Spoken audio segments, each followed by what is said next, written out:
بسم الله الرحمن الرحيم. أهلا بكم أبنائي وبناتي طلبة سنة رابعة، وبنكمل مع بعض حل نماذج أسئلة من التقييمات الوزارية لامتحانات شهر إبريل.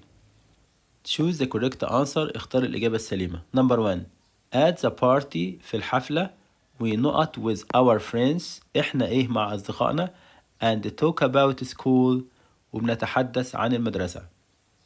في الحفلة إحنا إيه مع أصحابنا وبنتكلم عن المدرسة. تعال نجرب الاختيارات. أول اختيار عندي هو كلمة clean، وكلمة clean بمعنى ينظف. طبعا لما أجي أقول at the party we clean with our friends، في الحفلة إحنا بننظف مع أصحابنا، طبعا ده اختيار خطأ، لأن في الحفلة أنا مش بعمل كده. وآخر اختيار هو كلمة wash، وكلمة wash معناها يغسل، يبقى at the party we wash، في الحفلة إحنا بنغسل، وطبعا دي إجابة غلط. بعد كده هيكون فاضل عندي اختيارين. تاني كلمة اللي هي كلمة socialize بمعنى يتواصل اجتماعيا، وتالت كلمة اللي هي كلمة decorate يعني يزين. لو جربت معنى الكلمتين هلاقي في كلمة مناسبة أكتر، اللي هي كلمة socialize، لأن هي مناسبة لحرف الجر اللي عندي هنا. وطبعا decorate هتبقى كلمة مش مناسبة.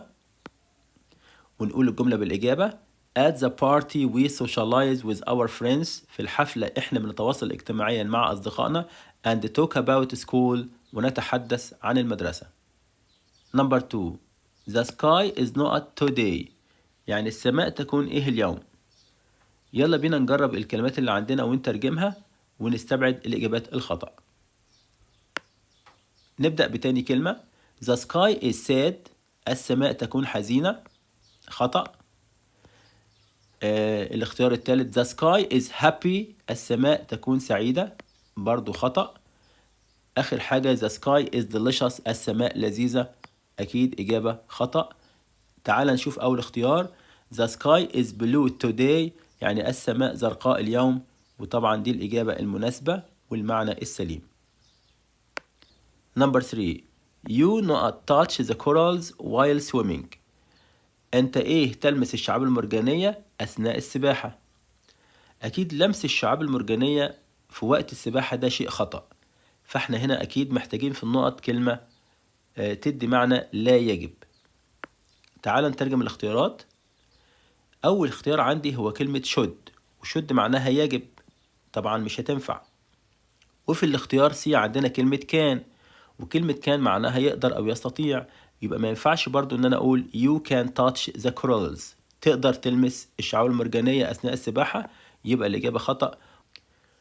وآخر اختيار عندنا هو كلمة must، وmust معناها يجب، وطبعا دي إجابة غلط. ما ينفعش أقول يجب إن أنت touch the corals، تلمس الشعاب المرجانية، برضو الإجابة خطأ.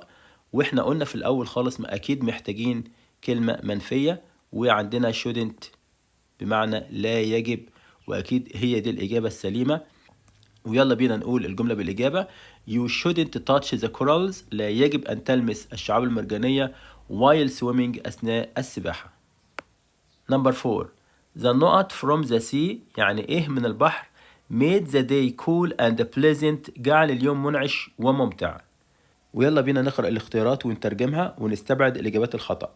أول كلمة عندي كلمة rain يعني مطر، وطبعا المطر مش هيخلي اليوم منعش ولا ممتع. ولا كلمة fog يعني الضباب، ولا كلمة storm يعني العاصفة. وآخر كلمة عندنا في الاختيارات هي كلمة breeze، وكلمة breeze معناها الهواء الخفيف أو النسيم، وطبعا أكيد كلنا عرفنا دلوقتي إن دي هي الإجابة السليمة. ويلا بينا نتأكد ونقرأ الجملة بالإجابة: The breeze from the sea يعني النسيم من البحر made the day cool جعل اليوم منعش and pleasant وممتع. Number 5. My father brought a big nut for the party. يعني بابا جاب معاه إيه كبير للحفلة. أول اختيار يعني كيك، يعني كيكة أو تورتة. تاني اختيار يعني ريبنز، شرايط، الشرايط اللي بنحطها في الحفلات. تالت اختيار giveaways يعني هدايا. وآخر اختيار هي fireworks يعني ألعاب نارية. لو قعدت تفكر في الاختيارات عشان تعرف فين الكلمة المناسبة، هتلاقي إن كل الاختيارات دي ممكن تنفع. يعني مثلا بابا ممكن يجيب تورتة في الحفلة، بابا ممكن يجيب شرايط يعلقها زينة، بابا ممكن يجيب giveaways هدايا، وكمان بابا ممكن يجيب ألعاب نارية. طيب عشان بقى احل لك الموضوع ده، انا عايزك تبص للنقط اللي في السؤال وبص قبلها في كلمة ايه. في كلمة بيج وفي خلي بالك من كلمة دي أداة نكرة بنجيبها قبل الاسم المفرد. يعني أداة النكرة ما بتجيش إلا قبل اسم ويكون مفرد.